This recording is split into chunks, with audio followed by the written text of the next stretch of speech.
संत कबीर ने खूब कहा है, जात न पूछो साधु की, जानिए क्या है ज्ञान। हमारे आज के मेहमान भी ऐसे ज्ञानी हैं जिन्होंने ये कोशिश की है कि समाज को जात से ही निजात मिल जाए। He is truly a Renaissance man, the well-renowned founder of Sulabh International, a man of many personalities, and we'll try to discover some of them in our program today. Dr. Bindeshwar पाठक, नमस्कार जी। हमारे प्रोग्राम में आपको बहुत बहुत स्वागत है। धन्यवाद आपको। डॉक्टर साहब, आपने इतने सारे काम किए हैं, सैनिटेशन को लेकर, पानी को लेकर, बहुत से सामाजिक काम किए हैं, तो आपकी जो इमेज सी है वो एक सीरियस इंसान की है जो आप हैं नहीं। तो क्यों ना हम कार्यक्रम की शुरुआत आपके उस पहलू से करते हैं जिसके बारे में लोग कम जानते हैं, but it is inherent to you, जो आपका एक कवि मन है, एक गायक मन है। गीत संगीत एक ऐसा चीज है जो मनुष्य को ज्ञान, भक्ति और कर्म तीनों योग में ले जाता है, और बिना संगीत के कहीं पूर्णता नहीं है। ये स्वच्छता का जो कार्यक्रम है, जो शौचालय घरों का है, पब्लिक का है, और जो बच्चों के स्कूल जाने का शौचालय का है, इसके लिए हमने गीत बनाए। तो गीत की पहली पंक्ति है, हंसना मेरा काम, हंसाना मेरा काम, हंसना मेरा काम, हंसाना मेरा काम, हंसना मेरा काम, हंसाना मेरा काम, हंस के दिखा दो, हंस के दिखा दो, हंस के दिखा दो जी, हंस के दिखा दो, हंस के दिखा दो, हंस के दिखा दो जी।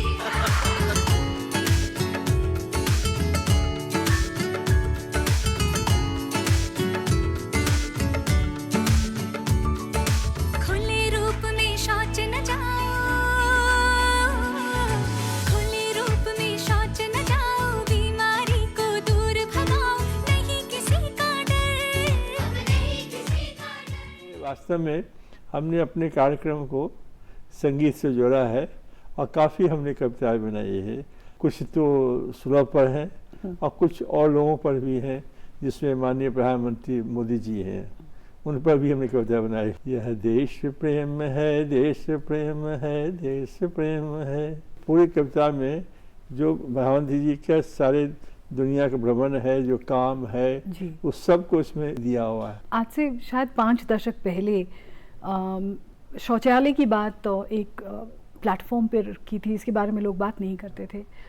उसी तरह से प्रधानमंत्री मोदी जी ने लाल किले की प्राचीर से ये बात शुरू की, जो अपने आप में उस टाइम जब उन्होंने शौचालय की बात की, सैनिटेशन की बात की, स्वच्छता की बात की, तो लोग हैरान हो गए थे कि ऐसी बात हम लोग लाल किले की प्राचीर से कर रहे हैं। आज तक कोई प्रधानमंत्री और कोई व्यक्ति कह लीजिए आप, महत्वपूर्ण व्यक्ति बहुत है, कभी किसी ने सार्वजनिक तौर पर शौचालय की चर्चा नहीं की थी। और माननीय मोदी जी के आने के पहले पार्लियामेंट में 3 बार सिर्फ सैनिटेशन शब्द का प्रयोग हुआ, टॉयलेट का तक हुआ ही नहीं। हमारे आयुर्वेद में सब बीमारियों का घर पेट को माना जाता है, पाचन क्रिया को माना जाता है, लेकिन जब बात आती है टॉयलेट की तो सभ्य समाज में तो इस शब्द का इस्तेमाल ही नहीं हुआ। जब सभ्यता का विकास हुआ तो निश्चित रूप से लोग बाहर जाते रहे होंगे जी, उसमें कोई शौचालय की चर्चा तो संभव था ही नहीं। लेकिन देवी पुराण एक पुस्तक है जिसमें एक सांस्कृतिक रूप से एक सुझाव दिया गया है कि घर के आसपास शौच नहीं करना चाहिए। अच्छा, बोला कहाँ करना चाहिए? तो बोला कि तीर छोड़िए और जहाँ तीर गिर जाए उतनी दूरी पर जाइए, मिट्टी खोदिए, घास पात डालिए, शौच करिए और फिर घास पात डाल के मिट्टी से ढक दीजिए। और ये काम तो शहरों में हो नहीं सकता है। और गांव में भी क्या हुआ कि ये कालांतर से उसी समय एक प्रथा और शुरू हुई, मनुष्य मल द्वारा शौच साफ करने की प्रथा जो है वो भी वैदिक काल से प्रारंभ हुई है। अच्छा, तो ये दोनों प्रथाएं जो हैं, अब ये आप देखेंगे इसमें कि लोग बाहर जाना तो जारी रखा जी, लेकिन कोई वो मिट्टी खोदे और घास पात डाले या फिर शौच करे, बाहर जाना जारी रखा, बट वो घास पात डालने के बाद और मिट्टी खोदने के बाद छोड़ दी उन्होंने। तो हुआ क्या कि सांस्कृतिक रूप में एक तो तकनीक नहीं थी, उतना धन नहीं था, और उसके बाद है कि सांस्कृतिक रूप में ऐसी विरासत हो गई कि लोग अब बाहर ही जाना पसंद करने लगे।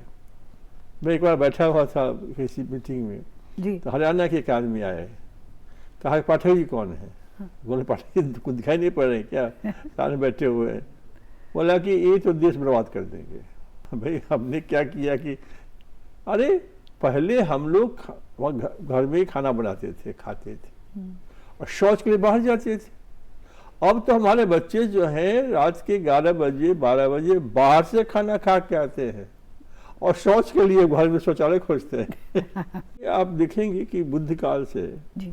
बुद्ध काल, गुप्त काल, मुगल काल, ब्रिटिश काल, ये सब में यही दो प्रथाएं चलती रही।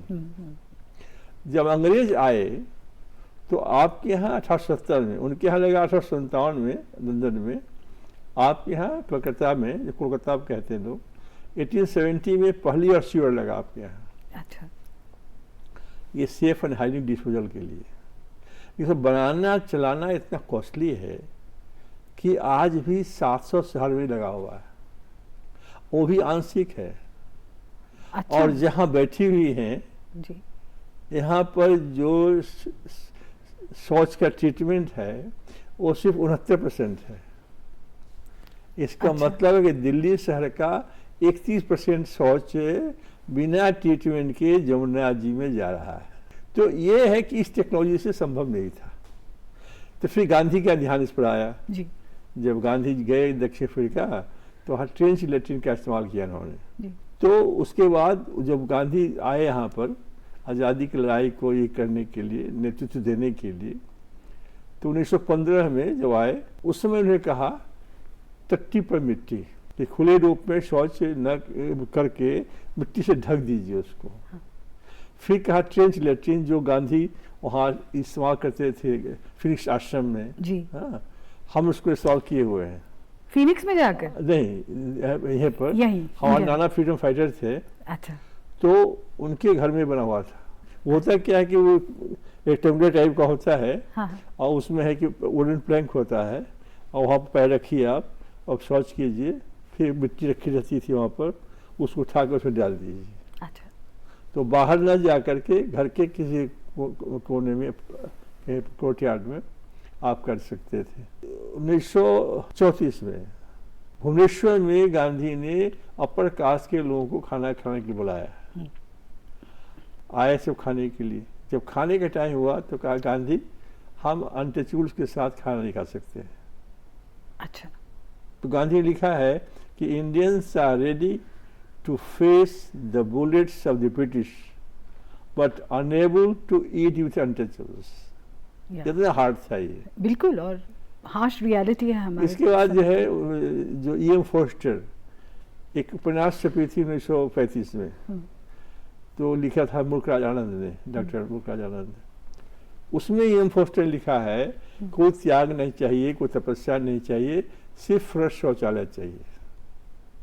उसका आविष्कार हमने किया 1968-69 में जाके। हमने 2 फीट का जो देखा ना सुलभ शौचालय का आविष्कार किया हमने।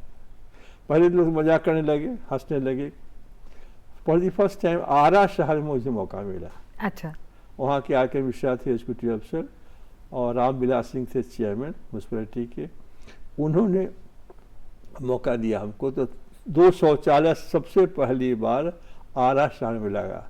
फिर लोग बनाते नहीं थे कि नहीं ये नहीं ठीक है, सेफ्टी टैंक बना दीजिए। तो एक सुरेश सिंह थे काउंसिलर, उन्हें कहा कि हमारे घर में लगा दीजिए। और वो जब देखा लोगों ने काम करते हुए, तो स्वच्छ भारत का 2 पार्ट है। एक पार्ट है माननीय प्रधानमंत्री मोदी जी ने, उनके पॉलिटिकल विल के कारण आज हर घर में शौचालय हो गया। सही बात है, इसमें 2 राय नहीं है। बिल्कुल। जो प्रथा 5 वर्ष की प्रथा थी वो 5 साल में 7 साल में शौचालय हर घर में हो गया। लेकिन सुलभ शौचालय का आविष्कार हम न किए होते तो सीवर से संभव नहीं था ये।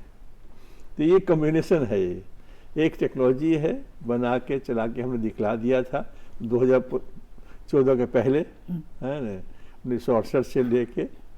और लेकिन सबसे बड़ी बात हुई कि माननीय प्रधानमंत्री जी ने इसको अपने हृदय से लिया। ओबामा राष्ट्रपति प्रेसिडेंट अमेरिका के, उसके यहाँ भी गए तो शौचालय की बात की। आज तक कोई प्रधानमंत्री अमेरिका के राष्ट्रपति से शौचालय की चर्चा नहीं की थी। ऑस्ट्रेलिया गए, दक्षिण अफ्रीका गए, और जहाँ जाते हैं ये गांधी कैसा इनका भी ये स्वभाव है। आपने सही कहा, जो इनका स्वभाव है कि इस तरह की बात जो हमेशा पर्दे में रहती थी और पर्दे में भी इसकी बात नहीं होती थी, उसे खुले में लाया कि बात खुले में हो। हाँ। शौच जो है वो पर्दे में हो। सबसे अच्छी बात देखिए, मन की बात जो इनकी है ना जी, ये कार्यक्रम बहुत ही अच्छा है। क्यों अच्छा है कि जैसे आप देखेंगे किसी घर जाए आप, और कोई बच्चा छोटा है वो तुतला के बोल रहा है, तो उससे आप कुछ पूछ रही हैं, यदि वो कुछ बोल रहा है तो आप फॉलो नहीं करेगी क्या कह रहा है वो। जी, माँ क्या कहती है, वो यह कह रहा है ये। बिल्कुल बिल्कुल। तो माँ जो है, मन की बात कौन समझता है? माँ। बिल्कुल, बच्चा से बड़ा संबंध किसका होता है? माँ माँ का होता है। बच्चा क्या बोल रहा है वो माँ कह दे। जो आपने गांधी जी की बात कही, जो शास्त्रों में बात कही गई है कि शौच के ऊपर मिट्टी डाल दी जाए, तो अब जो आप टेक्निक यूज कर रहे हैं उससे वो खाद बन रहा है। 2 गड्ढा इसमें है जी, इसमें एक का इस्तेमाल करिए, एक बंद रखिए, जो पहला भर जाए दूसरा चालू कर दीजिए, और उसको 2 साल के बाद वो मिट्टी हो गई, तो 2 साल के बाद उसको निकाल के खेत में आप डाल दीजिए। उसमें कोई महक नहीं है, कुछ भी नहीं है, और उसमें नाइट्रोजन है, फास्फोरस है, पोटेशियम है, इट्स गुड फर्टिलाइजर। ये तकनीक को बांग्लादेश, वियतनाम, भारत सब ने इसको स्वीकार किया, और हर जगह आज 2 गड्ढे का शौचालय जो है ना, हम लोग सुबह शौचालय बोलते हैं, तो ऐसे आम आदमी 2 गड्ढे का बोलता है शौचालय। जी जी, तो ये तकनीक का और पॉलिटिकल विल का संगम है ये। बिल्कुल। 5000 वर्ष की प्रथा 5 साल या 6 साल में खत्म हो जाए, भूतो न भविष्य थी। उसके बाद हमने किया पब्लिक टॉयलेट्स का। उसमें स्टेशन जाइए, बस स्टॉप जाइए आप, कोई तीर्थ पर जाए, पेन यूज का जो, हाँ उसका तीर्थ स्थल जाइए, शौचालय कहीं था ही नहीं। इकाई सती हम नाम नहीं ले रहे हैं, तो वो हमसे कही कि पाठक जी जब मैं कलेक्टर बनी भोपाल में, तो मैं नाश्ता नहीं करती थी, नहा करके तैयार होके सब कागज पत्र ले करके चले गए ब्लॉक में सब करके, और जब लौटती थी डाकबंगला में तब जाकर के वहाँ मैं नाश्ता करती थी शाम में। दिन भर जो है भूखा रहना पड़ता था, ताकि कहीं शौच लग जाए तो अब कलेक्टर साहब कहाँ जाएंगे। नहीं, यही बात तो लड़कियों के साथ खास तौर पे हुई है कि वो स्कूल नहीं जाती थी क्योंकि शौचालय नहीं था। लड़के भी नहीं जाते थे। अभी हम गए थे अपने स्कूल में, पहले कोई लड़कियां थी नहीं क्लास में, सिर्फ 3 लड़कियां थी जो स्टेट की थी, वो लोग आती थी, दोपहर चली जाती थी। अभी देखा कि 14 लड़के और 24 लड़कियां। तो ये बात है कि लड़कियों के लिए भी, महिलाओं को कितनी दिक्कत होती थी। सूर्योदय के पहले जाना है, सूर्यास्त के बाद जाना है, उस बीच में सांप काट ले, बिच्छू काट ले, अपराधिक घटनाएं भी होती थी। जी जी, सेफ्टी सिक्योरिटी तो बहुत बड़ा इशू हो जाता। शौचालय बना करके हम जब 1872 में जी पहली बार जो है कलकत्ता में वहाँ पर ये एक्ट पास हुआ कि पब्लिक टॉयलेट्स बना के मेंटेन करना चाहिए, वो नहीं हुआ। तो 1974 में पहली बार पटना में हमने पब्लिक टॉयलेट्स बनाया हमने।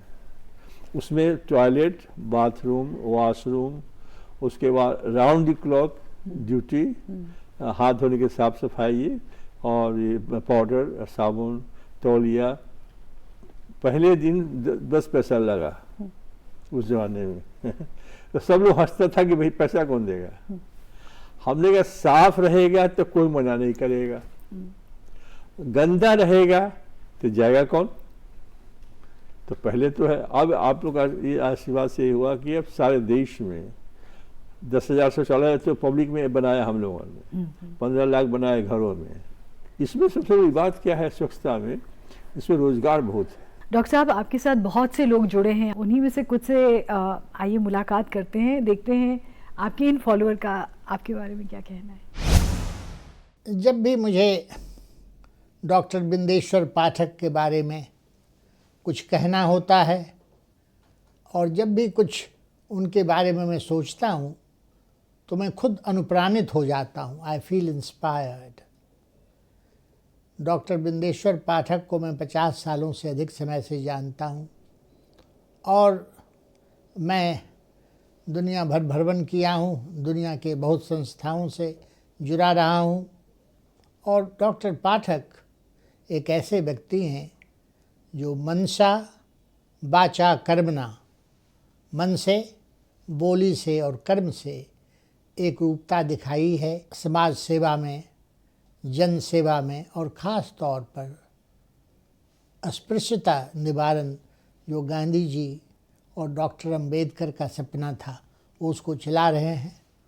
इनकी संस्था सुलभ इंटरनेशनल जो इन्होंने बनाई है वो विश्वव्यापी है।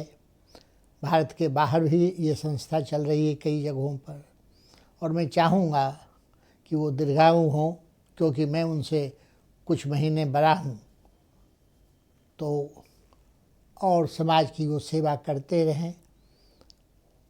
और वो एक विश्व पुरुष बन गए हैं और इसकी कल्पना मैं करता हूँ। और मैंने अपनी पुस्तक जो भी हाल में आई है बहुधा इन द पोस्ट 9/11 वर्ल्ड, उसमें 4 लोगों को चुना था और 4 अलग अलग विचारधाराओं के लोग। उसमें डॉक्टर बिंदेश्वर पाठक हैं, डॉक्टर AR किदवई हैं, प्रोफेसर रॉल्फ विल्चेंस हैं और प्रोफेसर सामधोंग रिम्पोचे हैं। ये चारों हिंदू, क्रिश्चियन, इस्लाम, बुद्धिज़्म के मानने वाले हैं और उन सबों में बड़े अस्थायी व्यक्तित्व इनका। आपकी इंस्पिरेशन से देखिए कितने लोग आपके साथ जुड़े हैं और ये एक तरह से पाथ ब्रेकिंग था क्योंकि इससे पहले तो इस तरह की बात नहीं हुई थी। पर्सनल सवाल एक पूछती हूँ, आपके ग्रैंडफादर एक बहुत बड़े ज्योतिषी थे जी, और पिताजी वैद्य थे जी।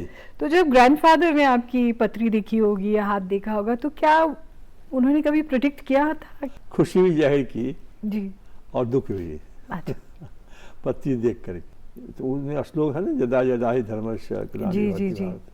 उसको लेके हमारे पिताजी को उन्होंने कहा था कि ये जो है इसका जन्म हुआ है उसको उद्धार करने के लिए, तो ये अछूतों के साथ काम करेगा और उन्हीं को लेके आगे बढ़ेगा। तो प्लस तो इसका है कि बहुत बड़ा आदमी होगा, बहुत अच्छा काम करेगा, इसके हाथ से आविष्कार बहुत होगा। देखिए कितनी खूबसूरत बात है कि उन्होंने तब पहचाना था। हाँ।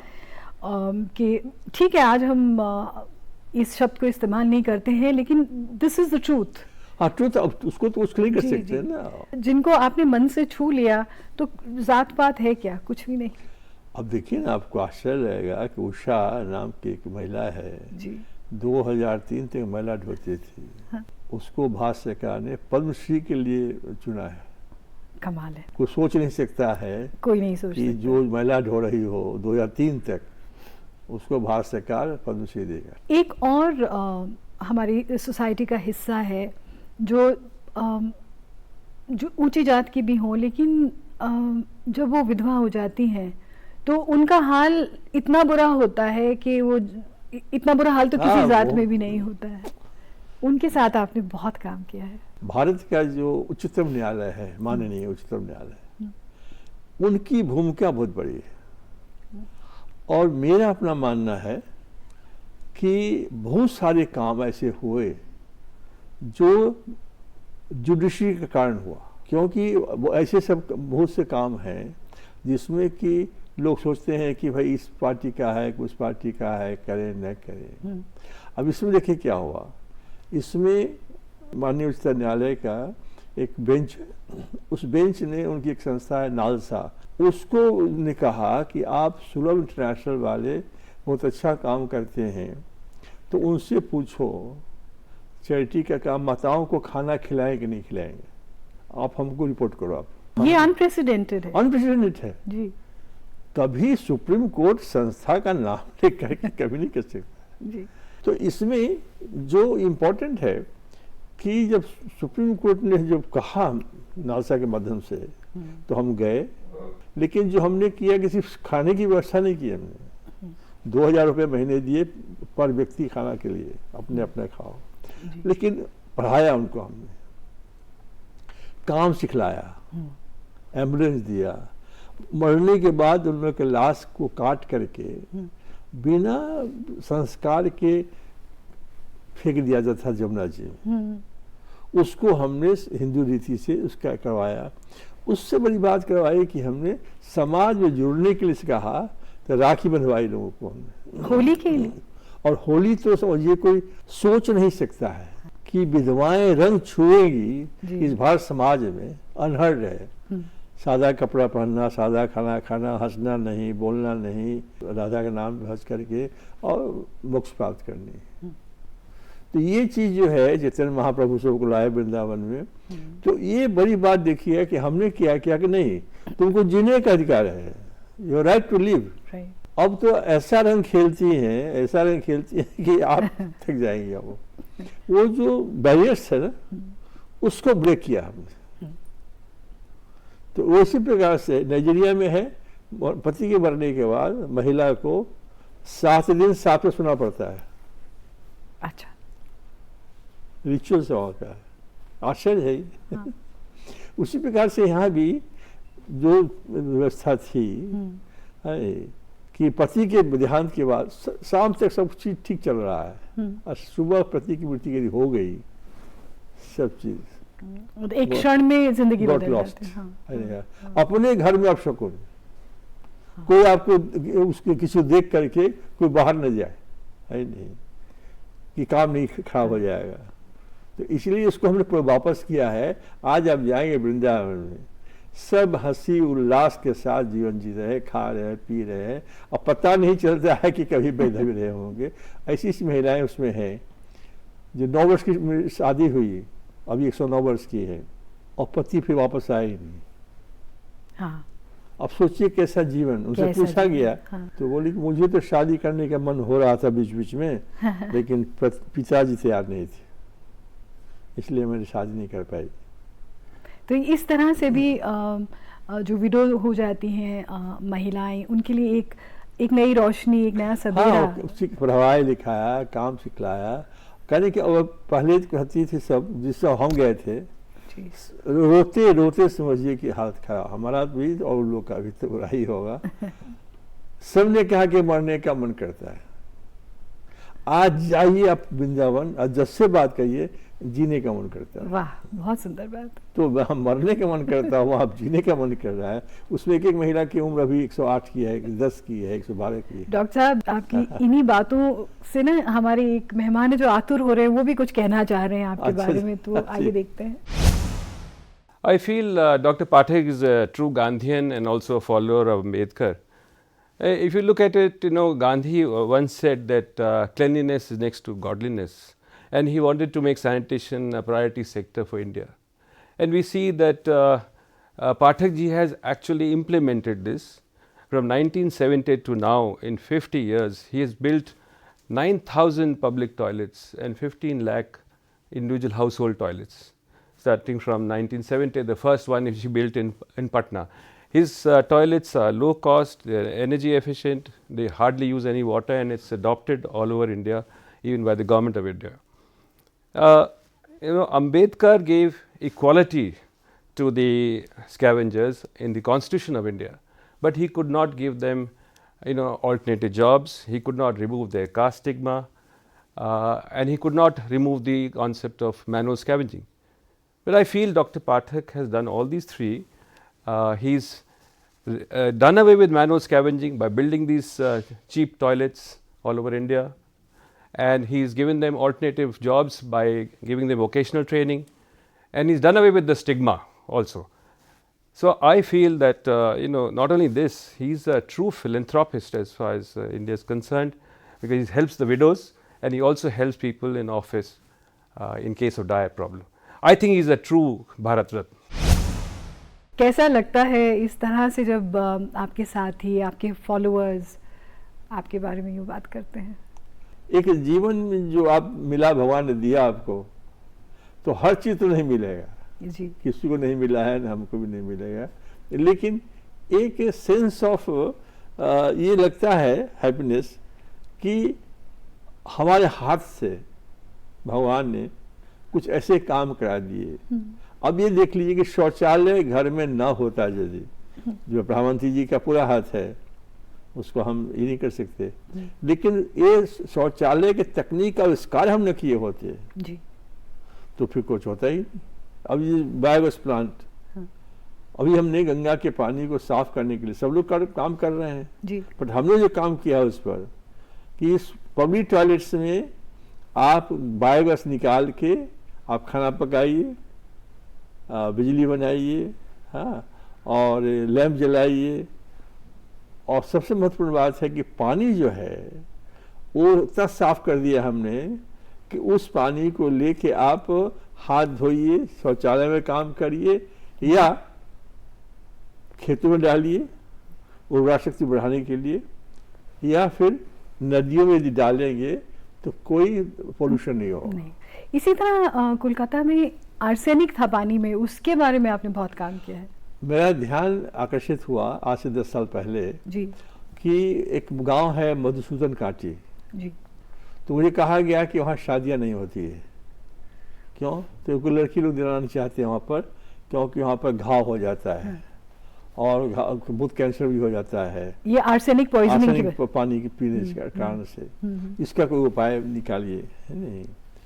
तो एक फ्रेंच कंपनी से बात हमारी हुई, वो लोग भी आया था मिलने के लिए हमसे, तो हमने उसका आविष्कार किया। हाँ, उसने बताया हमको। तो अब उसमें क्या है कि वो पानी को एलियम फिटकरी होता है ना, फिटकरी से मेमोरी टेक्नोलॉजी से यूवी फिल्टर से पास करा के वो 50 पैसे पर लीटर पानी मिल रहा है और सबको घाव ठीक हो गया। वाह। अब शादियाँ खूब होने लगी वहाँ पर। ठीक है। अब कितनी खुशी आपको होगी कि जिस गांव में शादियाँ नहीं होती थी अब शादियाँ हो रही है जी। अब बाजा बज रहा है। कारण कौन है? वो पानी। बिल्कुल। है नहीं? तो वो पानी पीने के कारण, और दाम क्या है? 50 पैसे। Which is nothing. प्लांट का दाम क्या है? 25 लाख रुपया। रोजगार कितना है उसमें? कंस्ट्रक्शन होगा उसमें, उसको छोड़ करके 4 आदमी का परमानेंट नौकरी, वाह। बिना सरकार प्रवचन दिए हुए, जी। कोई पब्लिक सेक्टर पर कोई बर्डन नहीं। इनफैक्ट आपका ये जितना भी काम है ये सारे एक तरह से देखा जाए तो बिजनेस मॉडल है। हाँ, बिजनेस मॉडल है और सेल्फ रिलायंस है, सब में रोजगार है, क्योंकि वही चलता है। यदि आपके घर में आमदनी ना आए, किसी को मान लीजिए, हम आपकी बात नहीं करें, किसी के घर में ना आए तो क्या करेगा वो? तो ये जो है कि जब आप कमाएंगे तो खाएंगे, बिल्कुल, न कमाएंगे न खाएंगे। तो संस्थाएं जो मर जाती हैं उसका कारण क्या होता है कि सरकार ने रुपया दिया तो चले, सरकार ने ग्रांट बंद किया, संस्था भी बंद। I think this is the crux of the matter कि आप काम भी कीजिए और इस तरह से कीजिए जो लोगों को सेल्फ रिलायंट बनाए। डॉक्टर साहब, आपने इतनी सारी इतनी खूबसूरत बातें आज हमारे साथ शेयर की हैं और हमें लगता है कि ऐसा प्रोग्राम चलता ही रहे, लेकिन वक्त की पाबंदी है, इसलिए आज आप हमारे प्रोग्राम में आए, उसके लिए बहुत बहुत शुक्रिया। नहीं, आपसे बातें हुई, लोगों को जानकारियां मिली जी जो सुन रहा है जी, और उसको जानकारी होनी चाहिए। बिल्कुल बिल्कुल। शौचालय बन गया 2 फीट घर में, जी, महिलाएं कपड़ा छोड़ देती हैं, वो जाम हो जाता है, उसका क्या करना चाहिए? तो ये सब चीज आपके कार्यक्रम में सम्मिलित हो, बिल्कुल बिल्कुल, आपने सही बात ताकि है। जो महिलाएं हैं, बच्चे हैं और लोग भी हैं, इसको जाने पूरे से और उसको अपनाएं। अब सबसे बड़ी बात है कि जो स्वच्छ भारत प्रधानमंत्री जी ने जो बनाया है, जो चल रहा है कार्यक्रम, इसको फॉलो अप करना बहुत जरूरी है। बिल्कुल, ताकि साफ सुथरा शौचालय रहेगा तभी तो लोग उसका इस्तेमाल कर सकेंगे। बिल्कुल। तो आप बुलाए, बहुत बहुत धन्यवाद आपको। हमें उम्मीद है हमारा ये प्रोग्राम आपको ज़रूर पसंद आया होगा। अगली बार तक के लिए नमस्कार।